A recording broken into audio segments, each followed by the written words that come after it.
Hola, ¿cómo están? Mi nombre es Héctor Béjar.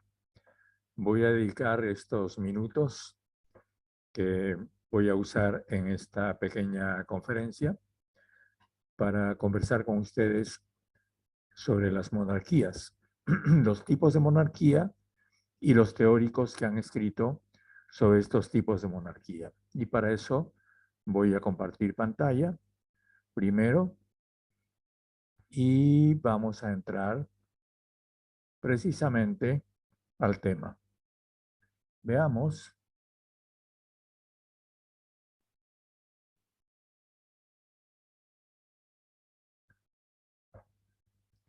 Hay dos tipos de monarquía fundamentalmente, la monarquía absoluta y la monarquía constitucional. Se supone que ambas monarquías, tanto la absoluta como la constitucional, son mono, es decir, suponen que hay una sola persona que ejerce el poder político, a la que se le llama rey, príncipe, etcétera, etcétera. En la Edad Media, el poder de la Iglesia verificó que en las Sagradas Escrituras, Pablo de Tarso había dicho que toda autoridad es dada por Dios. En esas epístolas de Pablo, donde están esas sentencias, especialmente la epístola a los Corintios, se basa entonces el fundamento religioso de la teoría de la monarquía absoluta. Es decir, entender que todo viene de Dios. Pero bueno, no es como uno podría pensar, que porque todo viene de Dios y el rey es representante de lo divino, uno tiene que obedecerle sin más y más. No.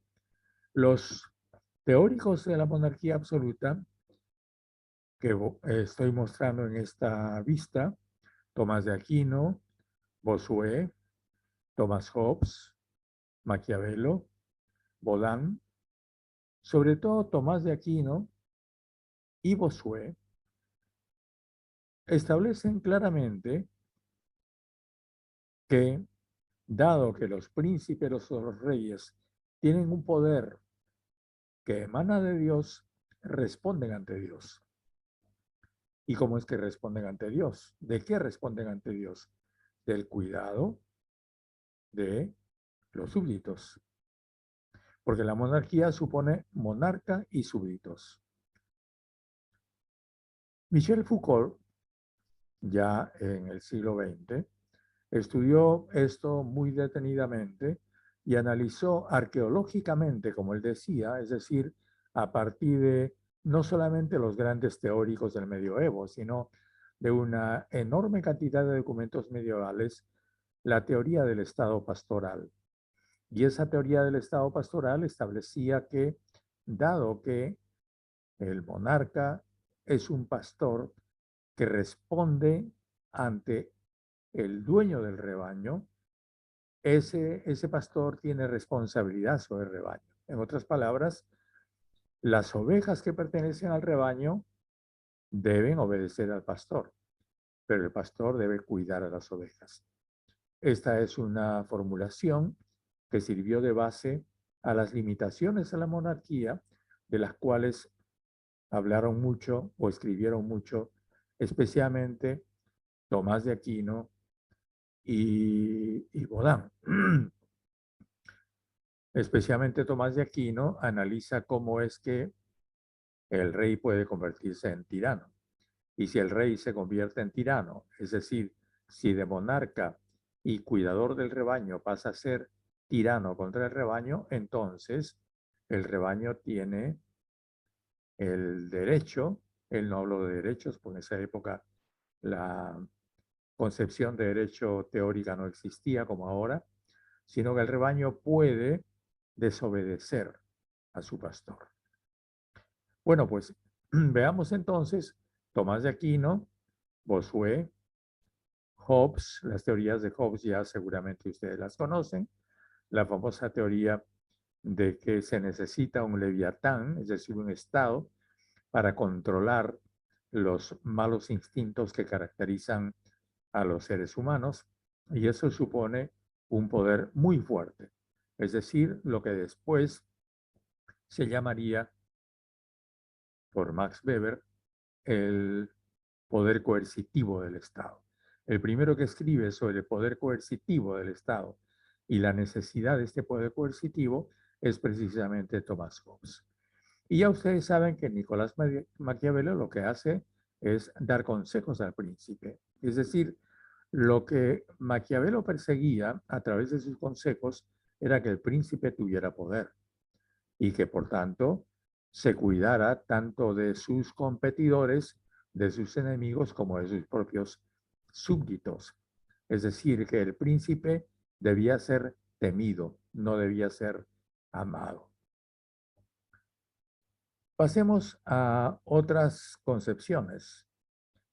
Tomás de Aquino, como dijimos, es el que establece ciertos límites a la monarquía que ahora consideramos como una monarquía absoluta, y además de esos límites que son, como diría Foucault, cuidar del rebaño, también propone objetivos para la monarquía. ¿Cuál sería el gran objetivo para la monarquía que llamamos ahora absoluta, que no fue llamada absoluta, por supuesto, por Tomás de Aquino? El objetivo fundamental sería el bien común. Es decir, que la monarquía solamente puede ser explicada si es que obedece a un objetivo que es el bien común, el bien de todos. Y Tomás o Santo Tomás diría que lo ideal sería encontrar una mixtura entre la aristocracia, es decir, el gobierno de los elegidos, y la democracia, es decir, algún tipo de gobierno que evite precisamente que el rey se convierta en tirano. Tenemos que decir también que Bossuet, Jacques-Denis Bossuet, fue el gran teórico de Luis XIV. Y como ustedes saben, las monarquías absolutas de los estados modernos, no estamos hablando de los estados antiguos, de los estados modernos a partir del siglo XVI, son las de Luis XIV, Isabel I de Inglaterra y Carlos V de España. Estas son las monarquías, cada una de ellas tiene por supuesto sus teóricos y cada una de ellas obedece a una filosofía. Recordemos también que Carlos V consultaba muchísimo a Salamanca y había un consejo de Estado que trabajaba permanentemente resolviendo las consultas de Carlos V. La consulta más famosa es la que se hace precisamente sobre los indios de las Américas, ¿no es cierto? Las Américas descubiertas, es decir, si ellos eran seres humanos o si eran animales. Y está también están las famosas denuncias del padre de las casas contra los abusos de los conquistadores españoles en las Antillas. Dejemos la monarquía absoluta y vamos a la monarquía constitucional. Pero antes de esto tenemos que decir una vez más que la monarquía absoluta entonces no es tan absoluta. Los reyes absolutos siempre estuvieron limitados. ¿Cómo estuvieron limitados? Por sus señores. Muchos de ellos a partir sobre todo de la Carta Magna en 1200 en Inglaterra, estuvieron limitados por una carta, por la cual ellos se comprometían a no cobrar impuestos sin el permiso de los señores. Es decir, se estableció una especie de acuerdo en el cual había un pequeño parlamento de señores, por supuesto, Eso en ocasiones fue eliminado, por ejemplo, por Luis XIV o por Enrique VIII, pero siempre estos reyes tuvieron que lidiar con sus pequeños señores, formaron cortes para resolver ese problema, en fin. Lo que quiero decirles es que no piensen ustedes que la monarquía absoluta fue totalmente absoluta.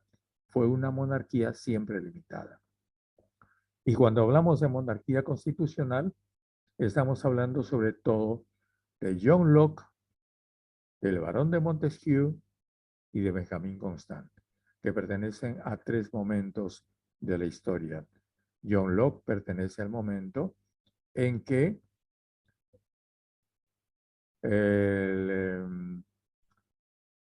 la familia Orange, Guillermo de Orange, invade Inglaterra, derriba a la monarquía absoluta que existía y establece lo que se llama la Declaración de Derechos.